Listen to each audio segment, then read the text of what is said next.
Buenas tardes, Dios les bendiga a todos aquellos que me escuchan en esta tarde. Hoy quiero traerles un mensaje muy especial que ha venido sucediendo a lo largo de la historia, una situación a la cual considero que no se le ha dado un buen manejo, ya sea por falta de sabiduría, por ignorancia o aún incluso porque a la hora de tomar decisiones hay muchos sentimientos negativos involucrados, como el orgullo, como el egoísmo, como la falta de consideración con las otras personas.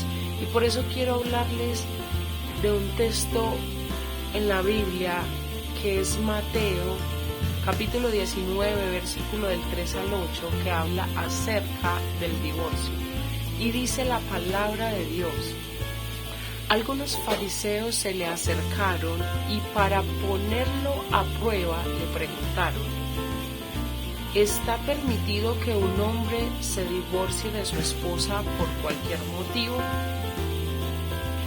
¿No han leído, replicó Jesús, que en el principio el Creador los hizo varón y hembra? Y dijo: por tanto dejará el hombre a su padre y a su madre, y se unirá a su esposa, y los dos llegarán a ser un solo cuerpo. Así que ya no son más dos, sino uno solo. Por tanto, lo que Dios ha unido, no lo separe el hombre. Le replicaron: ¿por qué entonces mandó Moisés que un hombre le diera carta de divorcio a su esposa y la despidiera? A lo que Jesús les contestó: Moisés les permitió a ustedes divorciarse de sus esposas por la dureza del corazón, respondió Jesús, pero no fue así desde el principio. Y es por eso que quiero hablarles un poco de este texto antes de entrar a profundizar lo que quiero hablarles en esta hora. Porque la sabiduría con la que aborda Jesús este tema es muy interesante, porque los fariseos le preguntan que si está permitido que un hombre se divorcie de su esposa por cualquier motivo, y este texto lo encontramos en Deuteronomio. Pero Jesús no les habla a ellos de este mismo pasaje de Deuteronomio, sino que se va al Génesis, donde el Génesis es el principio de todo lo que Dios estableció para que la humanidad cumpliera. ¿Y por qué es importante enfatizar este principio?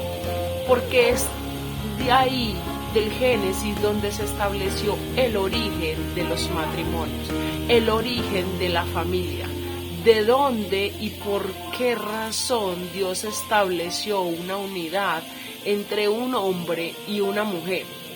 Y esto es importante, este principio, porque el principio es la primera razón o causa por la que algo se establece. Y esto me parece algo muy interesante, porque resulta que Dios estaba confrontando a los fariseos y les estaba diciendo: esta fue mi primera voluntad, lo que yo quise establecer dentro de los hogares y en esta unión o en este vínculo que establecí entre el hombre y la mujer.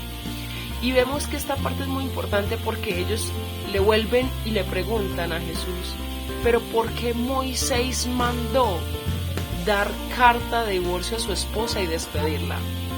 A lo que Jesús les respondió de que había una diferencia entre mandar y permitir.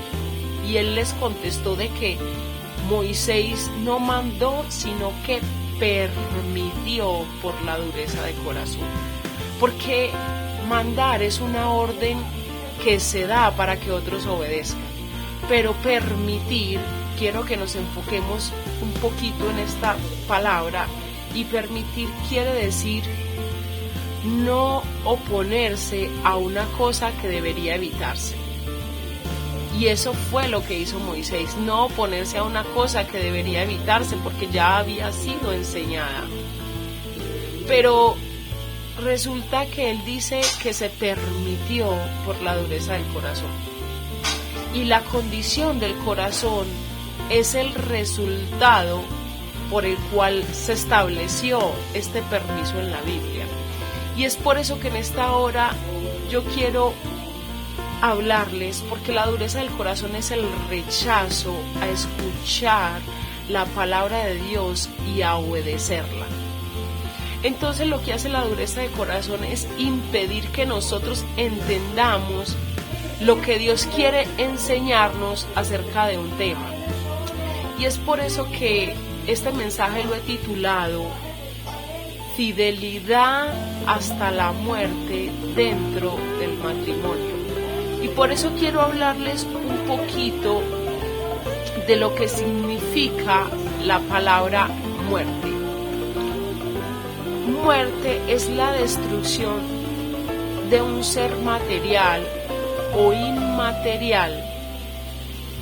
Como muerte también se puede expresar del mismo modo para expresar algo que se hace con intensidad. ¿Por qué algo que se hace con intensidad? Hay una frase que solemos usar mucho y es: yo amo mi familia hasta la muerte. Entonces nosotros damos la vida por algo que consideramos nuestro. Pero la pregunta que yo quiero que hoy nos hagamos todos es: ¿será que nosotros somos capaces de amar con esa intensidad hasta el punto de dar nuestra vida o de entregar nuestra vida por otra persona? Y cuando hablo de esto, de amar con esta intensidad, quiero hacer un énfasis muy importante de que no es aquellas personas que se suicidan por amor o que se matan por amor, no. Son aquellas personas que luchan y demuestran amor por aquello que aman en este mundo. Es demostrar el amor acá, en esta tierra, a través del sacrificio de una entrega total. Y San Juan 15, capítulo 15, versículo 13 al 14, nos habla de que nadie tiene mayor amor que aquel que da su vida por otro. Pero dar la vida es lo que yo hago en mi tiempo de vida por esa otra persona. ¿Por qué es bueno que nosotros entendamos esto? Porque el verdadero amor de nosotros es dar o entregar nuestra vida y nuestra voluntad por aquello que se ama en este mundo. Y un ejemplo muy claro de ese verdadero amor es cuando Jesús entregó su vida por nosotros, porque Él vino a esta tierra y tuvo que cargar con nuestros sufrimientos, tuvo que cargar con nuestras enfermedades, tuvo que cargar con nuestros conflictos y con una cantidad de situaciones y dificultades simplemente para que nosotros tuviéramos una mejor vida. Y esta parte me parece muy interesante porque hoy se está destruyendo el núcleo de la sociedad. El núcleo de la sociedad es la familia. ¿Y por qué se llama el núcleo fundamental de la sociedad? Porque es dentro de la familia donde se proveen los valores y las creencias, el modo de ser y de expresarse de los sujetos que componen ese hogar. ¿A qué me refiero con esto? A que Dios estableció la unidad entre el hombre y la mujer. Y producto de esta unidad nacen los hijos. Pero los hijos nacen y ellos son personas que vienen sin ninguna clase de información al mundo. Y nosotros como padres somos los que depositamos en ellos lo que nosotros somos. Entonces nuestros hijos son el resultado de lo que somos nosotros. Entonces la pregunta que yo quiero que nos hagamos es, aquellos que tienen hijos en este momento, ¿cuál es el comportamiento de tu hijo o de tu hija en este momento? ¿Qué les has tú enseñado a ellos que sea de bendición y que aporte a esta sociedad? Pero las estadísticas hoy nos revelan algo desastroso, de que en el año 2020 acá en Colombia se registraron 17.734 divorcios durante el año. Y por eso también quiero enfocarles lo que significa la palabra fidelidad. Y no debemos entender la fidelidad como la impecabilidad de una de las partes, sino que también debe implicar cargar con la fragilidad de una de las partes y también con los fallos y con las debilidades de la parte contraria, que fue lo que Jesús hizo con nosotros. Resulta que Dios estableció a Adán y Eva en el principio de la creación para que ellos tuvieran una relación de comunión con Dios y que fuera buena. Pero resulta que hubo un momento de esa creación donde al transcurrir el paso del tiempo, ellos fallaron, le fallaron a Dios. Adán y Eva le fallaron al Señor. Pero hay algo interesante en esto porque Dios nos muestra cómo Él se anticipa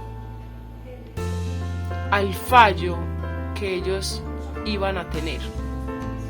¿Y cómo se anticipó? Se anticipó con un plan de salvación que estableció para que la humanidad no se perdiera.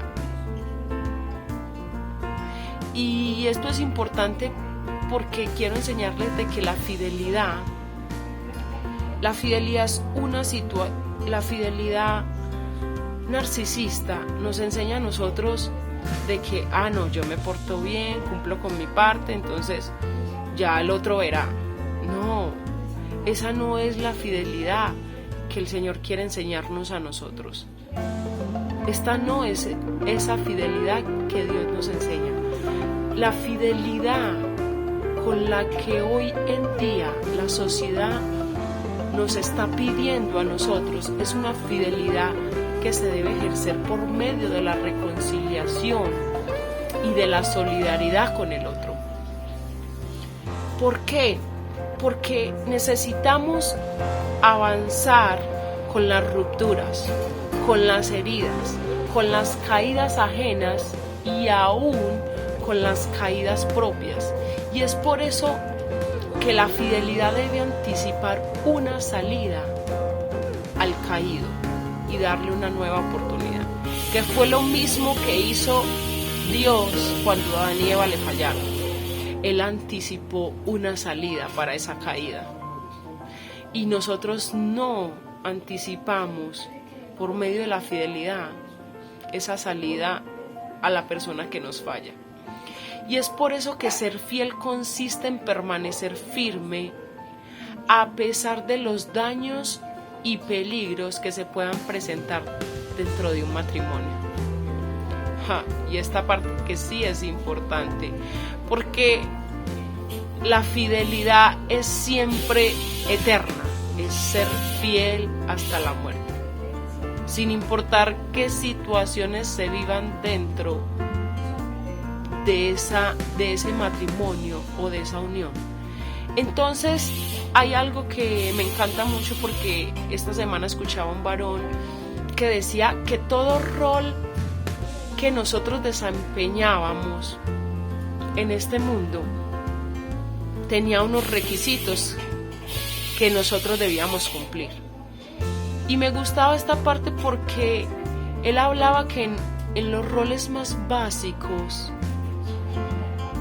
de la sociedad que nosotros desarrollamos, muchos no llenamos los requisitos como para ser un buen esposo o una buena esposa.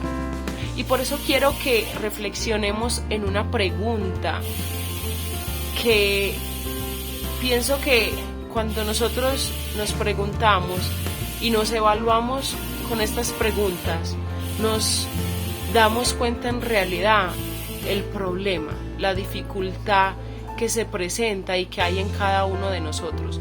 Y la pregunta es, ¿estás tú altamente calificado para funcionar eficazmente como un buen esposo o una buena esposa?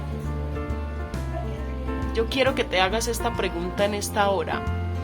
¿Por qué? Porque aunque pensamos que cualquiera puede desarrollar estos cargos tan importantes como ser padre o madre o ser esposo o esposa, y que creemos que cualquiera puede desarrollar estos cargos, cuando nosotros miramos el estado de las familias y de la sociedad,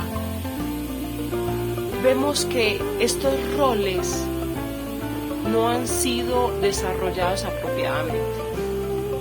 Y cuando uno ve el caos familiar y social que hay a la vista de todos nosotros, porque no podemos ser ciegos de la situación que se vive, los conflictos que hay entre los padres, entre los hijos, entre el esposo, entre la esposa, tantos conflictos que se presentan y que la gente no sabe cómo resolver estos conflictos. No hay un manejo adecuado para que haya una resolución a este conflicto de divorcio y de división dentro de los hogares.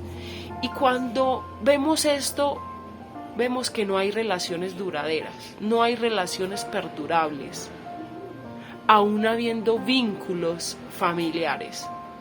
Y yo digo, Dios, qué mal estamos nosotros, porque a veces estamos acusando mucho a los demás, estamos siempre mirando cuando el otro se equivoca, pero no estamos siendo consecuentes con que ninguno estamos cumpliendo con esta función o con este rol y no lo estamos desempeñando adecuadamente. Y es de ahí que Dios estableció la familia, pero también estableció los requisitos que cada quien debe cumplir dentro de un hogar. Y Él dice, y el esposo ame a su esposa, así como Cristo amó la iglesia y se sacrificó entregándose por ella. Y asimismo la esposa sea sumisa a su esposo que la ama. Y cuando yo miro esto, yo digo, Señor, al final ninguno calificamos para ninguno de estos roles. Y si Dios hoy nos cogiera a cada uno, cogiera a un esposo y a una esposa de cada familia y les preguntara, venga, mire estas actuaciones suyas, ¿usted cree que son las más adecuadas? ¿Usted cree que la manera en la que usted se está comportando es la debida? Yo creo que Dios hoy nos sacaría del engaño a muchos y nos haría darnos cuenta que todos fallamos, que todos estamos diariamente equivocándonos en lo que hacemos y en la manera en la que nos comportamos dentro de nuestro hogar. Y es por eso que hoy en día Cantar de los Cantares nos habla acerca de un pasaje muy importante que dice que el amor es fuerte como la muerte. ¿Y por qué quiero destacar este mensaje? Porque cuando la Biblia dice que el amor es fuerte como la muerte, es porque el amor da la fortaleza para que nosotros sepamos cómo vamos a llevar dificultades, cómo vamos a asumir estas dificultades que se presentan dentro de mi hogar para no permitir que la división o la destrucción llegue a mi hogar y a mi familia o a mi pareja y a mi persona. Y vemos que hoy no hay esa fortaleza en el amor. El amor no se compone de esta fortaleza, porque cuando la Biblia me habla acerca de este tema y dice, y las muchas aguas no podrán apagar el fuego de este amor. ¿Y qué quiere decir esto? Esto nos enseña como cuando un río, el caudal de un río viene con fuerza arrastrando todo lo que hay a su paso. Cuando esa corriente de ese río arremete con tanta fuerza que lo que no esté bien fortalecido y bien cimentado va a terminar llevándose la corriente. Y es lo que hoy en día pasa en los hogares, de que esta corriente, estos problemas, estas dificultades están derrumbando, están destruyendo el matrimonio y la unidad que Dios estableció. Y es ahí donde vemos que el amor logra permanecer en medio de las dificultades y de los problemas que se puedan presentar. Pero también vemos que Malaquías capítulo 2 versículo 16 habla, yo creo que es la parte más clara donde el Señor nos habla y dice: el Señor Dios de Israel, el Todopoderoso, dice: cuiden pues de su propio espíritu y no sean infieles, porque yo aborrezco al que se divorcia de su esposa o esposo y se mancha con esta maldad. Vea que aquí Jesús claramente, Dios nos habla claramente de que Él aborrece el divorcio. Él aborrece el divorcio y nosotros debemos aborrecer lo que Dios aborrece. Entonces este pasaje nos enseña de que el divorcio no está permitido, de que si un cónyuge comete adulterio y esta persona está arrepentida, la otra persona le puede perdonar y dejar que Dios restaure este hogar y esta unidad. Pero si no quiere reconciliarse con su pareja porque hubo un adulterio, la Biblia no manda divorciarse. La Biblia manda separarse, y esta separación habla de que nosotros debemos dejar de convivir con esa persona, pero quedarnos solos. No da la opción de volvernos a casar. Y quiero que analicemos esto, porque mucha gente hoy dice que por cuestión de adulterio, pero hay un mensaje también de la Biblia que me gustaba mucho y que quiero compartírselos en esta hora, y habla de Segunda de Timoteo capítulo 2 versículo 13, y dice: si somos infieles, Dios permanece fiel, porque Él no puede negarse a sí mismo. Y me gustaba mucho esta palabra porque dice: si nosotros somos infieles, Dios permanece fiel.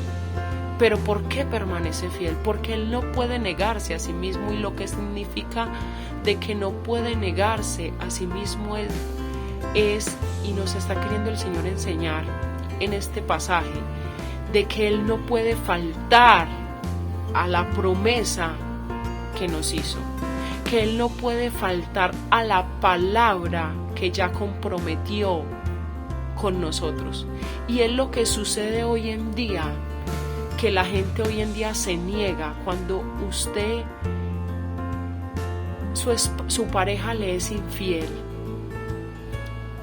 ya sea el esposo o la esposa, y usted se niega a conceder ese perdón y a reconciliarse. Usted se está negando a sí mismo. Usted está faltando a la promesa, a la palabra que un día hizo en un altar delante de los ojos de Dios, donde usted prometió ser fiel no solo en la riqueza, no solo en la abundancia, no solo en la salud, sino fiel en la enfermedad, fiel en la pobreza y aún en la muerte, hasta que la muerte los separara. Pero ¿por qué no se logra cumplir con esa promesa? Por cuestión del egoísmo que hay en nuestros corazones. Y es ahí donde yo quiero que hoy le permitas a Dios trabajar en tu corazón, en esa dureza que hoy está operando en ti, que quizás te llevó a cometer o a tomar una mala decisión frente a una promesa que era para toda la vida. Y es ahí donde la Biblia también me enseña el grande amor de Dios y que Dios quiere que nosotros aprendamos de ese amor, porque la Biblia habla de que Dios le dijo a Oseas que se casara con una mujer prostituta que se llamaba Gomer, y Gomer cometió una cantidad de veces, acudió al adulterio, y no con un hombre sino con muchos. Y Dios le decía a Oseas: ve y búscala, ve y ámala. Y no se lo pidió una vez, se lo pidió muchas veces. Y es ahí donde nosotros vemos el grande amor de Dios, aún nosotros siendo infieles, y el grande amor que debe existir en nosotros con nuestra pareja, aún siendo infiel. Porque yo pienso que Dios, que a veces cuando suceden este tipo o quizás otros problemas en el matrimonio, porque hay muchas razones para que un matrimonio haya una ruptura matrimonial. ¿Cuántas personas de nosotros acudimos a Dios para que nos dé las estrategias de cómo solucionar esas situaciones que quieren causar rupturas matrimoniales a la unidad que Dios estableció desde el principio?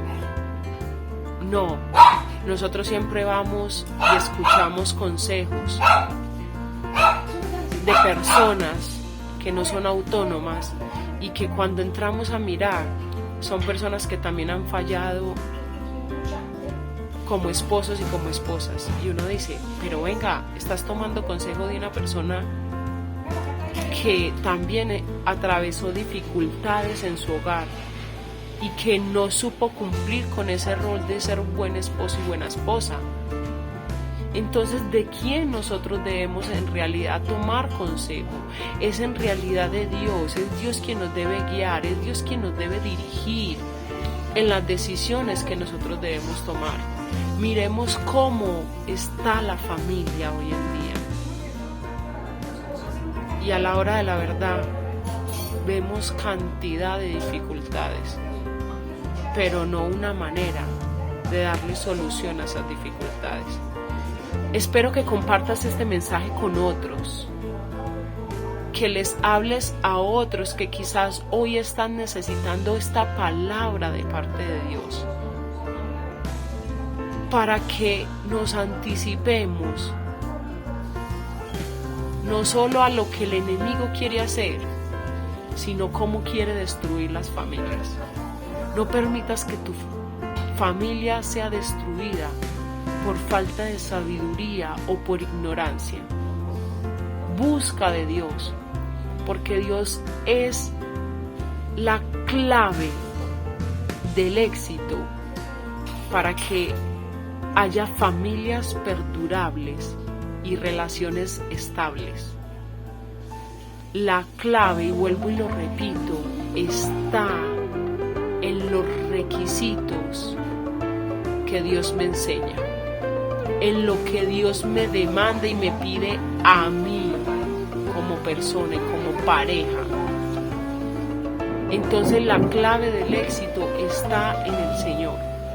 Espero que este mensaje sea de bendición, Dios les bendiga y que este mensaje pueda ayudar a muchos que hoy han pasado por esta situación, porque Nosotros vemos matrimonios que se divorciaron por esa dureza de corazón. Y vemos matrimonios que se divorciaron, pero hay testimonios de gente que llevaron años divorciados, pero que Dios empezó a trabajar en esos corazones y esa unidad se volvió a formalizar en esas personas. Pero esto solo lo puede hacer Dios en nosotros. Así que seamos solícitos en guardar esta unidad espiritual que hemos recibido de parte de Dios. Dios les bendiga y les guarde a todos.